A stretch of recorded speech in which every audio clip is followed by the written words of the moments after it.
Petrol કે ડીઝલની કોઈ shortage નથી, એટલે ખોટું પેનિક ના ફેલાવી. આપણે આવું જ એપિસોડ 2-4 દિવસ પહેલા દેશના બાટલામાં પણ જોયો હતો. તો કેન્દ્ર સરકાર અને રાજ્ય સરકાર સતત પેટ્રોલ અને ડીઝલનો જથ્થો છે એ પેટ્રોલ પંપ ધારકોને પૂરો પાડે છે. અહીં મેં મેનેજર સાથે પણ વાત કરી છે, ચિરાગભાઈ સાથે પણ તમે જોઈ રહ્યા છો અહીંયા વેચાણ ચાલુ છે.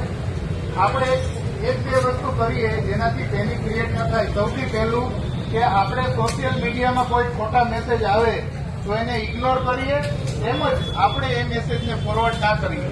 બીજા નંબરની અંદર આપણો દૈનિક જેટલી જરૂરિયાત છે એટલો જ પેટ્રોલ અને ડીઝલનો જથ્થો મેળવીએ, જેથી તમામ આપણો જે આર્થિક પ્રવૃત્તિઓ છે એ સામાન્ય રીતે ચાલુ રહે. હવેના દિવસો આજે સોમવાર છે, આખો વીક ચાલુ દિવસો છે, એટલે આ પેનિક સિચ્યુએશન પહેલા ન ફેલાય એના માટે આપણે એક જવાબદાર નાગરિક તરીકે સહકાર આપીએ.